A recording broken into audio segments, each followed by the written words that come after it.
Un saludo para todos, para las personas que no me conocen. Yo soy Guillermo Mendoza, soy enfermero, administrador en salud y digamos que me permite dictar hoy este compartir más que una charla, ¿cierto? Es una revisión bibliográfica de medicamentos, de fármacos que salvan vidas, manejo de vasopresores en cuidado intensivo. Trabajé en cuidado intensivo adulto alrededor de 16 años, entonces tengo como herramientas para, probablemente muchas personas de ustedes trabajen en cuidado intensivo o han trabajado, es simplemente afianzar conocimientos. Puede que para otras personas sean la primera vez que escuchan eso o les ha parecido siempre una cosa muy compleja, muy distante, entonces lo vamos a hacer como muy práctico y muy dinámico para que realmente las personas que ya tengan conocimiento, afiancemos un poquito más, y las que no tengan conocimiento, vamos a adquirir un nuevo conocimiento que uno definitivamente todos los días uno debe aprender alguna cosita. Entonces voy a dar aquí en siguiente, por favor, aquí vamos a continuar acá, en mi perfil. Vamos a ver entonces de los principales medicamentos que vamos a ver el día de hoy. De hecho, esta charla la tengo dividida en dos partes. Vamos a empezar con los primeros medicamentos. Primero, no, digamos los que más se usan en cuidado intensivo o en nivel de alta complejidad, muchas veces en cuidados especiales, muchas veces en servicio de urgencias, y no sabemos qué precauciones debemos tener, no sabemos, nos da susto montarla, ¿cierto? Es una indicación sobre todo en enfermería. La charla de hoy casualmente es el día de hoy porque hoy es el día del intensivista en Colombia, del especialista en cuidado intensivo. ¿Por qué? Porque en esta fecha, 8 de abril de 1969, se abrió la primera unidad de cuidados intensivos en Colombia, que fue en la ciudad de Bogotá, en el Hospital San José. Por eso es que hoy conmemoramos el cuidado intensivo y dije, pues, qué mejor momento para iniciar o conmemorar de alguna manera esa área tan bonita que tanto me dio, porque hace mucho tiempo, ya llevo 2 años que no laboro en el área asistencial, estoy dedicado netamente a la educación, pero no desconozco todo lo que eso me ha dado y todo lo que aprendí. Medicamentos que vamos a ver el día de hoy, vamos a ver entonces adrenalina, noradrenalina, vamos a ver dopamina, dobutamina, nitroglicerina y nitroprusiato de sodio. Al final tengo unas preguntitas, ojalá que ya estemos más conectados y las personas que sepan simplemente me lo contestan. Y al final, si tienen dudas o aportes, son todos bienvenidos para poder, digamos que continuar de la mejor manera con esta capacitación. Entonces, antes de entrar en materia con el soporte vasopresor, vamos a hacer unos conceptos generales, ¿cierto? Porque más adelante van a haber conceptos como que digan, este medicamento es inotrópico positivo, tiene cronotropismo positivo o negativo, entonces como para entender un poquitico a grosso modo qué significa eso. Empezamos a ver un concepto llamado inotropismo. ¿Qué quiere decir eso? Quiere decir, es una cualidad que respecta a la contractibilidad del músculo cardíaco. Quiere decir, cuando decimos medicamento inotrópico positivo, quiere decir que ayuda a la capacidad de contracción muscular. Es medicamento inotrópico positivo, ayuda a la contracción del músculo cardíaco. Inotrópico negativo quiere decir que disminuye mucho la contracción muscular o la contractilidad muscular. Y el otro concepto es el cronotropismo. ¿Qué quiere decir eso? Lo que hace es, va más asociado no tanto a la contracción muscular, sino a la frecuencia cardíaca. Medicamentos, por ejemplo, cronotrópicos positivos, quiere decir que aumenta frecuencia cardíaca. Medicamentos cronotrópicos negativos, quiere decir que baja frecuencia cardíaca. Esto como para tener en cuenta un poquitico los conceptos muy generales para poder entrar a ver un poquitico de medicamentos en cuidado intensivo. ¿Qué más tenemos acá entonces? Tenemos acá otro concepto, el gasto cardíaco. Entonces, ¿qué es el gasto cardíaco? Es la cantidad de sangre que bombea el corazón por minuto. La fórmula como tal, o el término se desglosa en la siguiente fórmula. Dice, volumen, el gasto cardíaco es igual al volumen sistólico por la frecuencia cardíaca. Entonces, recordemos que ese volumen sistólico es la cantidad de sangre expulsada durante la sístole ventricular. Más o menos es como la sangre que eyecta el corazón durante la sístole ventricular. Y la frecuencia cardíaca quiere decir que es el número de contracciones que hace el corazón durante un minuto. Entonces, palabras más como para, de alguna forma, tener conceptos muy generales. El gasto cardíaco aproximadamente es como el volumen de sangre que circula en mi cuerpo. Yo sé, las personas que de pronto manejan el tema me van a decir, esa no es la definición exacta, pero como para tener un concepto muy general, más o menos se promedia eso. En un adulto promedio como cualquiera de nosotros, estamos hablando aproximadamente entre 4.5 a 5.2 litros de sangre aproximadamente, ¿cierto? Con esos medicamentos lo que quiero hacer es que de alguna forma la sangre ayuden, como, de acuerdo a su efecto, a que la sangre circule más rápidamente o que sea mucho más eficaz la circulación sanguínea. El gasto cardíaco, o pues, lo que vimos anteriormente, está afectado por varias cosas. Entonces vamos a ver otros conceptos: precarga, poscarga y inotropía. ¿Qué es la precarga? La precarga es la capacidad que tienen los ventrículos antes de la contracción. Quiere decir cuánta sangre llenan los ventrículos para poderla expulsar. Eso está más asociado a la precarga. ¿Cuánto se pueden estirar los ventrículos antes de la contracción? ¿Ya? Entonces, ¿qué capacidad tiene el ventrículo para poderse llenar? Ese es más o menos el concepto de precarga. Y la poscarga es la fuerza que debe vencer ese corazón para poder sacar la sangre. A grosso modo, esos son los conceptos. Y la inotropía es que tanto se contrae el corazón, lo que llamamos también contractilidad, ¿cierto? Entonces, son tres conceptos que tenemos que tener muy claro. Precarga, qué capacidad tenemos de llenado; poscarga, qué capacidad tenemos para vencer o qué tanta fuerza hay que vencer para expulsar la sangre del corazón; inotropía, qué tanta capacidad o qué tanto se contrae el corazón. ¿Listo? Entonces, ¿qué más tenemos acá? Concepto. Entonces, ya hablamos de lo que es precarga y poscarga. La precarga es la presión durante el llenado del ventrículo. Aquí vemos la flechita azul en el corazón, en el lado derecho, aurícula, al llegar al ventrículo derecho. Y la tensión del ventrículo es cuando se comienza ese músculo a contraer. Eso se denomina precarga. Y la poscarga es la parte del corazón izquierdo, la presión arterial contra la cual se debe contraer el ventrículo para poder eyectar la sangre, ¿cierto? Sistema arterial. ¿Qué tanto? Me dicen que hay mucha intermitencia. Esperamos un segundo acá. Debe ser una cuestión de conexión. Pero entonces voy a hacerlo más despacio para que nos quede más claro. La poscarga, entonces, es la presión que debe, de alguna forma, vencer el corazón para que pueda eyectar la sangre, la parte del corazón izquierdo. Entonces, esos conceptos aquí explicados para poder llegar a ver ya medicamentos. Empezamos con el primer medicamento, la adrenalina, igual la epinefrina, es exactamente la misma, ¿cierto?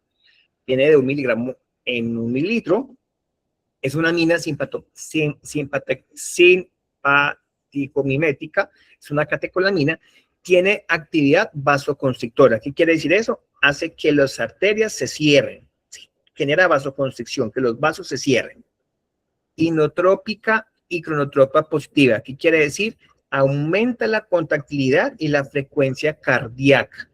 También tiene unos efectos broncodilatadores que ya pues no lo vamos a ver ahora porque es más cuando esta epinefrina se nebuliza, tiene un efecto también broncodilatador y también tiene un efecto hiperglicemiante que tampoco lo vamos a ver aquí. Hoy vamos a ver solamente la parte cardíaca como tal. La adrenalina actúa a través de la unión de estos receptores. Tiene receptores llamados alfa y llamados beta. Tiene sobre una gran cantidad del sistema, sobre todo a nivel cardiovascular, bronquial, gastrointestinal, renal, uterino, ocular, sobre el sistema nervioso. También en cirugías oftálmicas se utiliza también la adrenalina, pero no viene al caso explicar esa parte, solamente lo vamos a ver desde la parte del sistema circulatorio como tal. Aunque algunas de esas acciones no tengan aplicación terapéutica, deben tenerse en cuenta a la hora de aparecer los efectos adversos, y ya lo vamos a ver más adelante. Entonces, en conclusión, la adrenalina tiene efecto cronotrópico, quiere decir aumenta frecuencia cardíaca, y inotrópico quiere decir aumenta la contractilidad miocárdica o la facilidad del corazón para contraerse, perdón. Y también tiene acción o actividad vasoconstrictora, que hace que los vasos se cierren, ¿ya? Esa es la principal, los mecanismos de acción de la adrenalina. Entonces, Tiene efecto sobre la presión sanguínea, quiere decir, aumenta la presión, porque recuerda que tiene un efecto vasoconstrictor. Aumentamos presión debido a su acción inotrópica positiva. Recuerden que es lo que es la contractilidad, y cronotrópica positiva, que tiene que ver mucho con la frecuencia cardíaca. A dosis muy bajas, a 0.0 mg por kilo, puede producir un descenso de la presión arterial, pero obviamente la finalidad de utilizar adrenalina en cuidado intensivo es generar vasoconstricción. De hecho, en reanimación cerebropulmonar es el primer opción terapéutica de la adrenalina, que la vamos a ver un poquitico más adelante cuál sería el protocolo en reanimación cardiovascular. Efectos secundarios. Entonces, al tener esa estimulación cardíaca tan potente, aumenta frecuencia cardíaca, aumenta ritmo cardíaco también, ¿cierto? Es un músculo muy excitable, entonces lo que hace es acortar de alguna forma la contracción cardíaca. También lo que hacemos es que se aumenta el trabajo del corazón y se aumenta el consumo de oxígeno, ¿cierto? Entonces es importante tener en cuenta en qué tipo de pacientes se debe utilizar, por ejemplo, la adrenalina. Ya, por otra parte, la adrenalina conduce a un incremento en la circulación coronaria, ayuda mucho a que el corazón se perfunda el mismo, ¿cierto? Entonces ya tenemos efecto cronotrópico y inotrópico positivo. Vamos a ver la presentación y cómo un protocolo para montarlo, ¿cierto? Tenemos entonces presentación de 1 miligramo, 1 mililitro, entonces es 1:1. En dosis, en RCP se administra una ampolla directa cada 3 a 5 minutos, ¿ya? Porque en reanimación cardiovascular, porque recuerden que tenemos efecto vasoconstrictor, inotrópico positivo, o sea, ayudamos a que el corazón se active, y tenemos efecto cronotrópico positivo, quiere decir, aumentamos la excitabilidad y aumentamos la frecuencia cardíaca. Se pone pura en reanimación cardiopulmonar. Esta mezcla que ven acá es una mezcla para infusión continua, ¿ya? Porque hay mezclas que se llama epinefrina suave, que se pone en quirófano, que es una ampolla, es diferente. Aquí es para colocar en infusión continua. Normalmente pueden colocar 2 ampollas, o decir 2 miligramos, en 250 ml, ya sea de solución salina o de extra 5%. En los dos diluyentes tiene un efecto, la molécula se estabiliza, ¿cierto? Ya en pacientes diabéticos tendríamos que revisar la indicación médica como tal. Indicaciones propias en RCP, shock cardiogénico. Tengo o sea, no sea la primera opción, pero me ayuda mucho a lo que es la contractibilidad y la frecuencia cardíaca. Y en anafilaxis, también para shock anafiláctico, me sirve mucho la adrenalina. Efectos adversos que se puede causar, como genera vasoconstricción, puede causar angina o dolor precordial, puede causar infarto agudo del miocardio, puede causar taquicardia, puede causar hipertensión arterial. Entonces, este tipo de pacientes, por eso estos medicamentos en infusión continua deben ser en unidades de alta complejidad, unidades de cuidado intensivo, unidades de cuidados especiales, en recuperación de cirugía, si llegado el caso, pero el paciente sí o sí debe estar monitorizado para saber cómo está la frecuencia cardíaca y cómo está, las cifras tensionales. Vamos a ver entonces el segundo medicamento, que se llama norepinefrina. También es otra catecolamina, o sea, del grupo de la adrenalina. O sea, es noradrenalina o norepinefrina, el mismo nombre, o sea, es la misma. ¿Qué efecto tiene? Actúa también sobre receptores beta-1 adrenérgicos, estimula el miocardio, incrementando todo lo que es la contracción cardíaca, y también produce una acción vasoconstrictora. Ayuda, de alguna manera, a subir presión arterial y a mejorar el flujo sanguíneo también.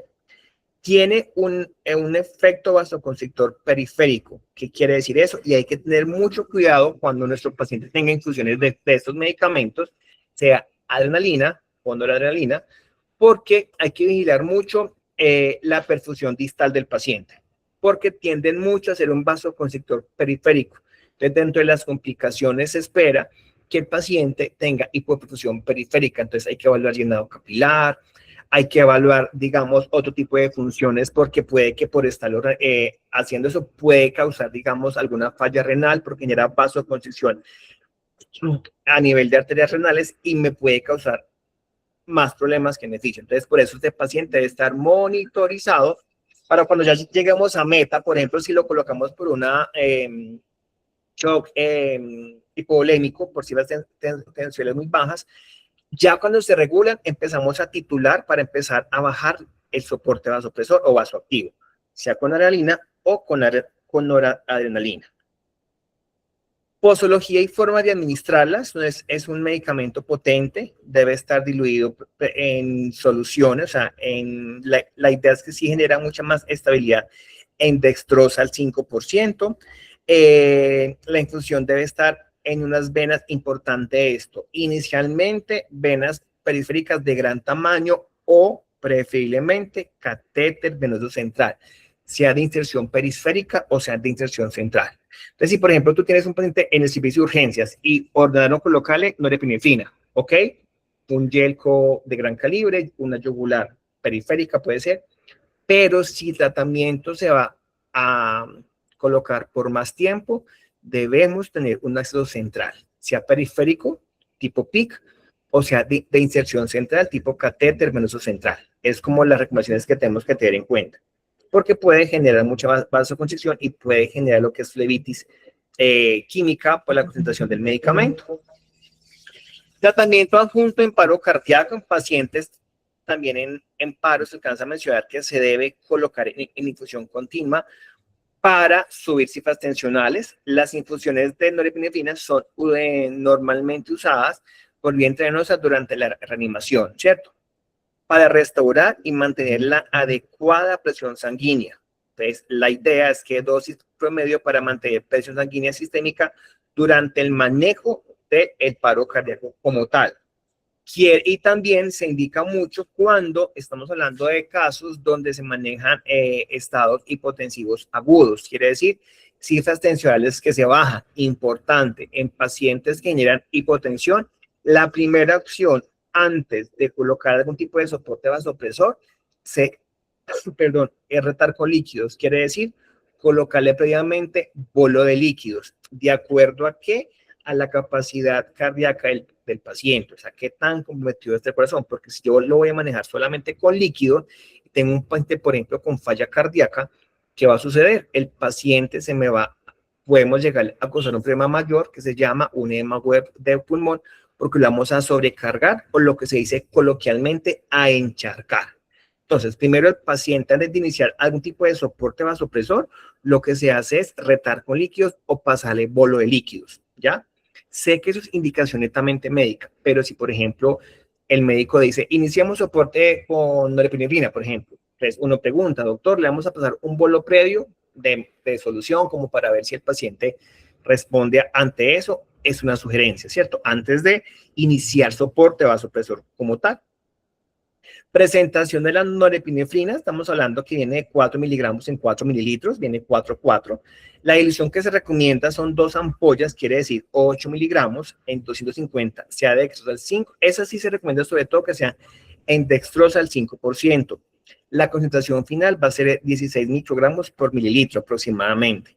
Dosis inicial, vamos a arrancar más o menos de 0.04 microgramo kilo minuto hasta 1 microgramo kilo minuto. Dosis mínima, dosis máxima. Dosis máxima esperada, 30 microgramos por minuto, que es una dosis extremadamente alta, pero es la dosis máxima. Efectos adversos. Puede causar necrosis, puede causar hipoperfusión distal. Entonces, revisemos mucho llenado capilar, revisemos mucho miembros inferiores también, porque tenemos un paciente con soporte vasopresor muy alto y no vigilamos esa parte, ¿sí? Al menos para indicarle al doctor o al médico tratante cómo se ve el paciente o qué tanto está tolerando ese soporte vasopresor tan alto. También puede generar arritmias cardíacas y en algunos casos hasta bradicardias. La dopamina, tercer medicamento que vamos a ver el día de hoy, es una catecolamina, o sea, forman parte del mismo grupo, precursora de norepinefrina. actúa como un neurotransmisor en el sistema nervioso central, estimula lo que es los receptores adrenérgicos también, y a diferencia recuerden que la adrenalina y la norepinefrina estimulaba receptores alfa y receptores beta. La dopamina también estimula receptores dopa. Sus efectos principales a nivel dopa receptores dopa es a nivel cardiovascular y a nivel renal, que más adelante vamos a ver esa dosificación. Indicaciones terapéuticas de la dopamina: corrección de desequilibrios hemodinámicos, obviamente en un paciente en estado de shock debido a infarto del miocardio, traumatismos, asepticemias endotóxicas, cirugía cardíaca mayor, insuficiencia renal e insuficiencia cardíaca congestiva descompensada. Realmente la dopamina no es la primera opción en pacientes con shock porque, digamos, en shock hipovolémico se recomienda inicialmente empezar con norepinefrina. La dopamina se ha revisado que tiene mucho efecto, o sea, en estudios que se han hecho aumenta mucho la tasa de mortalidad, pero igual hay gente que todavía la usa. Donde sí se usa, porque la dopamina tiene un efecto cronotrópico positivo mucho más marcado, también ayuda mucho a subir lo que es frecuencia cardíaca. ¿En qué caso se usa, por ejemplo? También es indicado, se usa, por ejemplo, en pacientes con bradicardias, ¿cierto? Entonces, uno de los pilares de manejo, infusión de dopamina. Contraindicaciones de la dopamina, cuando hay hipersensibilidad a ella como tal, cuando hay un feocromocitoma, taquicardias cardíacas con fibrilación auricular, porque la puede fomentar aún más, taquicardias ventriculares o fibrilación ventricular. En pacientes con ese tipo de arritmias ventriculares, no está indicada la dopamina porque tiene un efecto que ayuda a disparar mucho más las frecuencias cardíacas. La dopamina está indicado, por ejemplo, para corregir alteraciones hemodinámicas presentadas en cirugías cardíacas, en septicemia, cirugía de corazón abierto, en falla renal, en algún tipo de descompensación cardíaca, ¿cierto? Antes del tratamiento con dopamina, la hipovolemia debe ser corregida, lo que yo les decía. Antes de iniciar cualquier tipo de vasopresor, debemos reponer la volemia o reponer líquidos, o lo que les decía a ustedes, retar con líquidos al paciente, ¿cierto? Ya puede ser con cristaloides, después se puede hacer digamos, albúmina, con plasma, y ya pensar más adelante ya después de expansores o cristaloides, empezar con soporte vasopresor tipo adrenalina, norepinefrina o dopamina, que sería en este caso. Presentación de la dopamina como tal viene de 5 mililitros en 200 miligramos. La mezcla normalmente se recomienda colocar 2 ampollas en 250 de solución de exos al 5% para que quede una concentración final en 1600 microgramos por mililitro, ¿ya? Recuerden que esos medicamentos, la indicación no es en cc. ¿Cómo está la dopamina del paciente? Está 20 cc hora. No, está microgramos, kilogramo, minuto.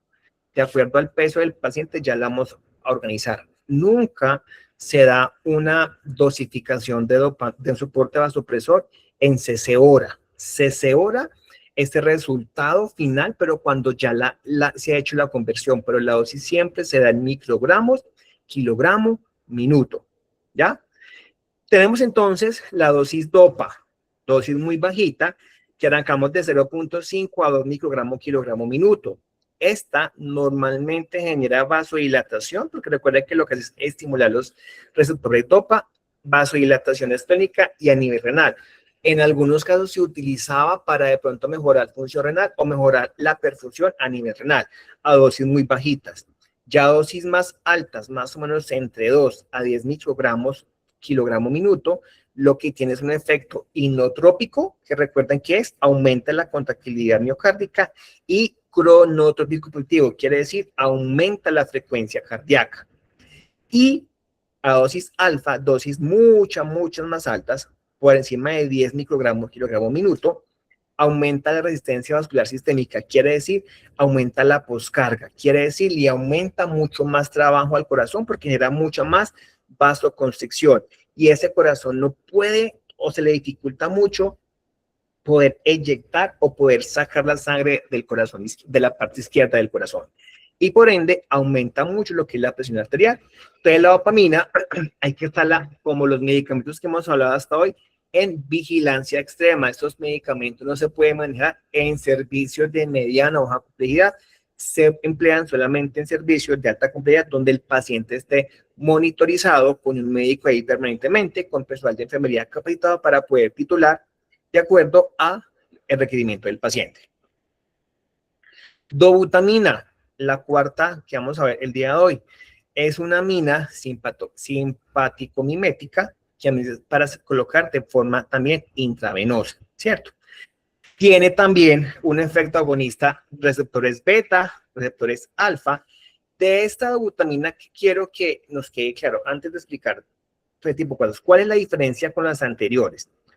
Esta lo que hace es tiene un efecto inotrópico, tiene un efecto vasodilatador y cronotrópico leve. Quiere decir, esta sería muy indicada, es muy indicado cuando hablamos de un paciente que tenga, por ejemplo, cirugía cardíaca o pacientes que tengan problemas de corazón, problemas de bomba.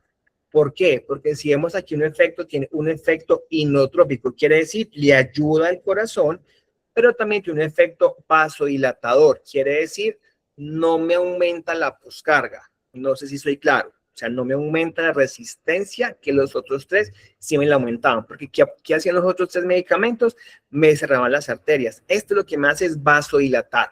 Entonces, lo que esta indicación claramente es en un paciente, por ejemplo, que esté hipotenso y que tenga una falla cardíaca. ¿Ya? Quiere decir que tengo un problema de bomba, porque si es un paciente con un problema de corazón, con una falla cardíaca, y yo le pongo soporte a supresor con los tres vicios anteriormente solitos, lo que me va a generar es mucho más trabajo al corazón. Entonces, de los medicamentos de que vamos a ver el día de hoy, el de primera elección para casos, por ejemplo, de shock cardiogénico sería la dobutamina. Quiero que eso nos quede muy claros, conceptos muy generales y muy básicos, porque más al final les haré preguntitas, espero que me participen al final de la charla para poder estar aquí conectados. ¿Listo? ¿Qué más tenemos acá? Indicaciones de la dobutamina. Pacientes que requieren un apoyo inotrópico positivo, o sea, quiere que ayude la contractilidad, ¿ya? Pero especialmente cuando aparecen asociadas a un gasto cardíaco bajo. Quiere decir, no le voy a aumentar la resistencia vascular sistémica. Quiere decir, no le voy a aumentar la poscarga. En conclusión, no le voy a colocar más trabajo al corazón. Le voy a ayudar a que al efecto inotrópico positivo, quiere decir que aumente la contractilidad miocárdica, pero no le voy a generar más trabajo generando vasoconstricción o aumentando la poscarga, que es lo que me genera los otros tres medicamentos que vimos acá. ¿Listo?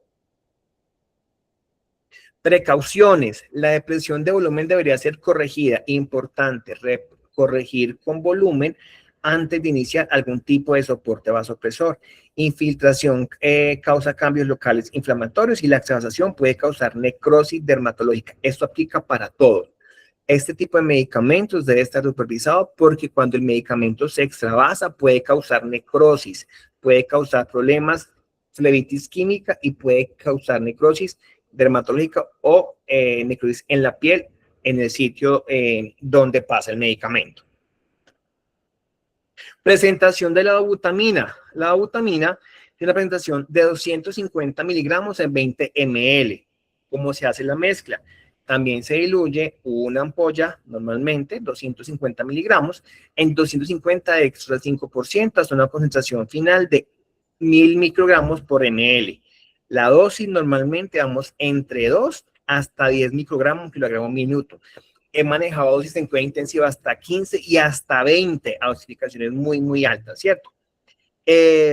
Titular, iniciamos con un microgramo, kilogramo, minuto. Cada 5 minutos se puede ir aumentando la dosificación y sí se ha demostrado compatibilidad con solución salina al 0.9% y con Harman, pero realmente, obviamente nos adaptamos a cada protocolo donde estemos laborando, pero normalmente la indicación es que iniciar el soporte de ese tipo de medicamentos que en la primera opción sea en la de extras del 5%, pero igual ya eso se definirá de acuerdo al protocolo donde ustedes laboren o donde vayan a laborar, donde estén laborando.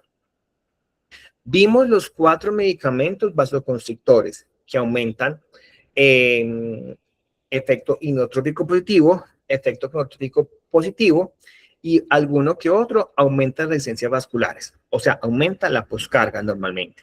Vamos a ver 2 medicamentos que tienen efecto diferente. O sea, un efecto contrario quiere decir que tiene lo que es vasodilatación. Vamos a abrir esos vasos. Ejemplo de ellos, entonces tenemos el primer medicamento, nitroglicerina. La nitroglicerina es un fármaco que facilita la formación de óxido nítrico, que el óxido nítrico lo que hace es una relajación de vasos sanguíneos y lo que hace es vasodilatar, que se abra ese vaso como tal. ¿Qué finalidad tiene eso? Que baje el trabajo del corazón y aumente el flujo de sangre que llega al corazón. Es un dilatador muy potente, o sea, que se genera vasodilatación del músculo liso vascular. El efecto sobre las venas predomina más sobre las venas que sobre las arterias y lo que hace es una disminución de la precarga cardíaca. La nitroglicerina, muchachos, es uno de los medicamentos que no pueden faltar, por ejemplo, en un paciente con edema agudo de pulmón, que ese corazón esté muy sobrecargado, lo que hacemos es vasodilatar. Al vasodilatar lo que hacemos es bajar la precarga, ¿ya? O sea, mejorar mucho ese flujo de sangre que no llegue al corazón. También se maneja mucho en pacientes con hipertensión arterial, ya lo vamos a ver un poquito más adelante. Usos. No puede faltar un nitrato en angina de pecho, sea como tratamiento o sea profiláctico, cuando sospechamos que estamos hablando de un evento anginoso. Tratamientos postinfarto, sobre todo cuando hay hipertensión arterial y fases agudas del infarto. También como tratamientos coadyuvantes que les había dicho de lo que es la insuficiencia cardíaca congestiva o las posibles complicaciones de la misma, que sería un edema agudo de pulmón. También cuando requerimos un control rápido de las cifras de hipertensión en intervenciones quirúrgicas, cuando el paciente necesitamos tenerlo con cifras tensionales reguladas. Tratamiento de insuficiencia ventricular izquierda, cuando tenemos una falla del corazón izquierdo que se ve representada o reflejada en un edema agudo de pulmón, ¿ya? Entonces es muy importante la nitroglicerina en edema agudo de pulmón o en edema pulmonar, es de las primeras, de los, digamos, medicamentos que deben estar instaurados en el paciente. Por vasodilatación, entonces lo que hace es reduce el retorno venoso, entonces lo que hace es disminuir la precarga, la tensión sistólica de la pared del ventrículo izquierdo y las demandas de oxígeno, quiere decir, permite que el corazón se calme un poquito más, por eso es que está indicado mucho en infarto agudo del miocardio. También reduce la poscarga, quiere decir, baja mucho la resistencia vascular sistémica, quiere decir la fuerza que debe vencer el corazón para poder sacar la sangre del mismo, ¿ya? Por ese mismo efecto vasodilatador, lo que hace es que mejore mucho el flujo miocárdico, que el corazón se perfunda al mismo. Inhibe el espasmo arterial coronario y lo que hace es dilatar las estenosis de arterias coronarias, vasodilata, mejora mucho la perfusión. Por eso es que en tratamiento previo de infarto se debe instalar, sea profiláctico, o sea, cuando se por sospecha de la patología o cuando ya se esté tratando como tal. Presentación de la nitroglicerina. Viene un frasco vial, hay algunos frascos que ya vienen preparados, vienen los 50 miligramos, de la nitroglicerina, viene en frasquito de 10 ml o ya viene preparada. Viene ya preparada, los 250, en 250 extra el 5%. La mezcla, como se recomienda, en dextrosa al 5%. Diluir la ampolla en 250 ml de dextrosa al 5%. Puede que donde usted haya elaborado o donde esté elaborando lo hagan de forma distinta. Igual ahí lo que va a cambiar es la concentración. Eso es lo de menos, ¿cierto? Pues la idea es tener en cuenta cuando usted lo sepa, como la primera opción, ¿cuál sería? Revisar protocolo, y esta de acá es una de las sugerencias o de lo que se recomienda para preparar este medicamento. Dosificación, iniciamos en dosis muy bajitas, 0.1 microgramo, kilogramo minuto, hasta una dosis máxima de 5 microgramos, kilogramo minuto. Hay tratamientos que de pronto la dosificación la supera, pero no es lo frecuente, ¿ya? Importante, dosis máxima, 200 miligramos por minuto, Importante aquí, en efectos no deseados, importantísimo, no se les va a olvidar, apúntelo por allá los que no saben. La nitroglicerina genera mucha cefalea y muchas náuseas. Entonces, si por ejemplo llega el paciente con el dolor precordial y demás, ay, ¿por qué le dio? Ahora también le duele la cabeza, ay, también tiene náuseas. La nitroglicerina tiene ese efecto, puede vasodilatar y demás, pero puede causar lo que son cefaleas y náuseas. Entonces, el paciente debe tener un tratamiento normalmente que me vaya a mitigar la probabilidad que nos presente cefaleas, porque eso sí es muy, muy, muy frecuente. Y el último que vamos a ver el día de hoy se llama nitroprusiato de sodio. Ese es un vasodilatador arterial y venoso. La nitroglicerina es más a nivel venoso porque recuerden que lo que hace es afectar lo que es la precarga. Este es mixto, arterial y venoso.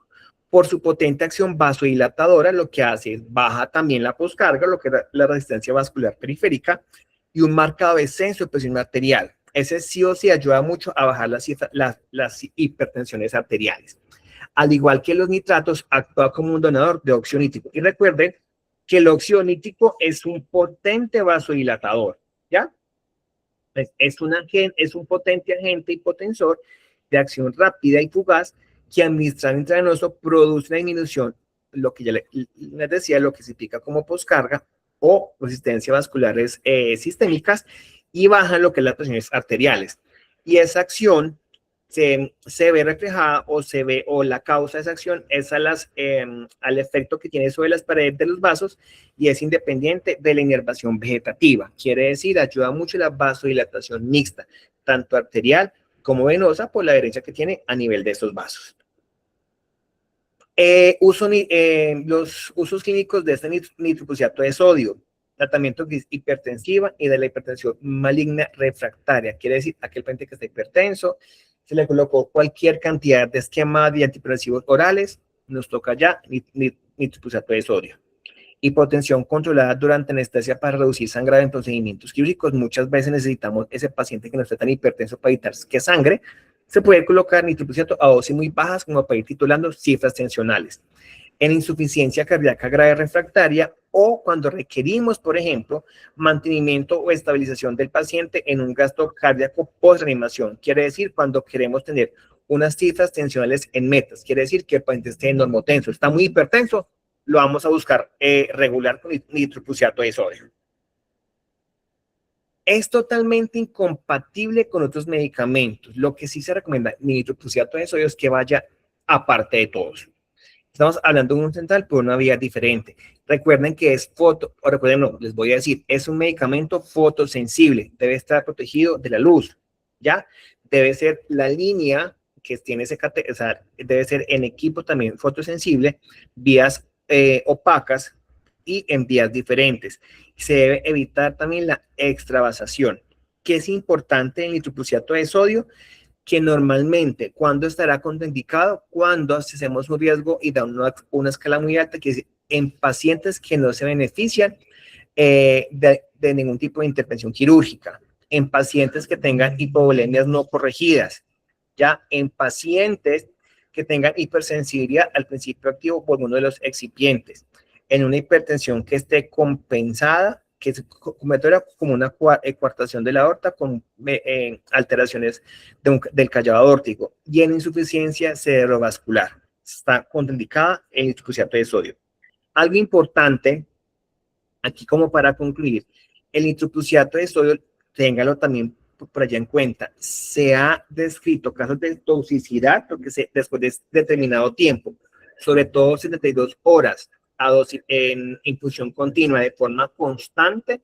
Se han descrito casos de toxicidad por cianuro en pacientes con esa mezcla por más de 72 horas y causa falla renal e insuficiencia hepática también, ¿ya?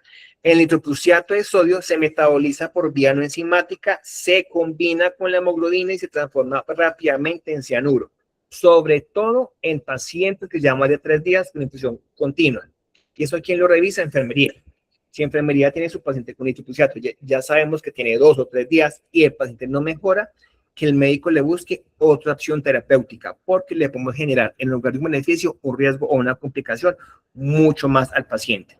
Se deberá observar si el paciente tiene para detectar signos de toxicidad por cianuro, por ejemplo, que esté confuso, deterioro hemodinámico, y muchas veces la gente no sabe por qué es. Eso fue una ACV que se... No, muchas veces intoxicación por cianuro por el medicamento que lleva más de 3 días o 72 horas.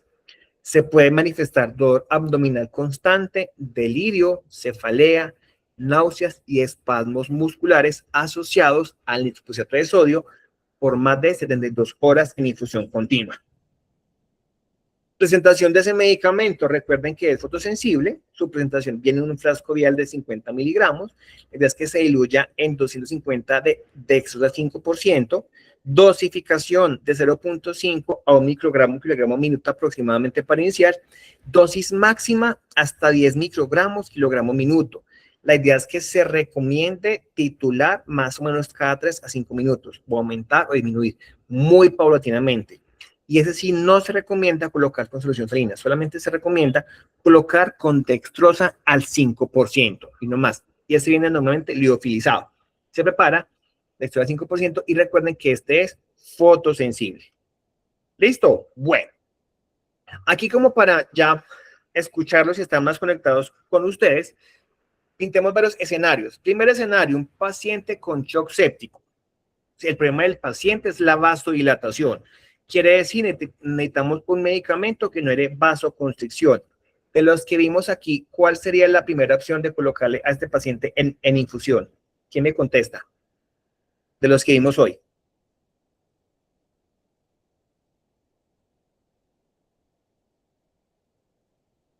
¿Alguien? ¿Sí me está escuchando? La noradrenalina. Oh, vamos a ver, ¿qué dice por acá? Solución, noradrenalina. Muy bien. ¿Por qué? Porque el problema del paciente en un shock séptico es la vasodilatación. ¿Qué necesitamos hacer? Necesitamos hacer una vasoconstricción. Recuerden, generar vasoconstricción aumentando la poscarga del paciente, ¿cierto? Obviamente teniendo en cuenta, pues, todos los cuidados que hablamos previamente. Segundo escenario, un paciente con shock cardiogénico. ¿Cuál es el problema del shock cardiogénico? Problema de bomba. Quiere decir, un paciente con problema de contractilidad. ¿Qué de los medicamentos vistos hasta hoy, qué medicamento sería la primera opción para este tipo de pacientes? De los que vimos hoy. ¿Quién me dice?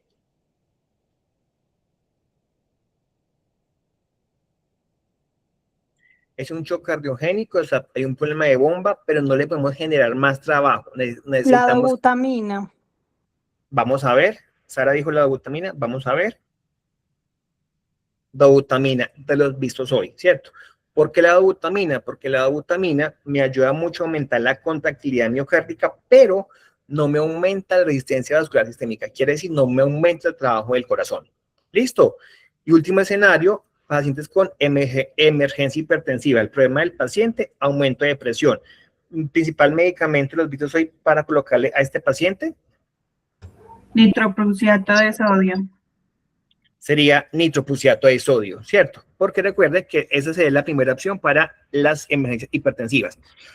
A ver, otro ejemplo que no lo tengo acá. Pacientes con edema agudo de pulmón. Los medicamentos que vimos hoy, ¿cuál sería la primera opción a ese paciente? En edema agudo de pulmón.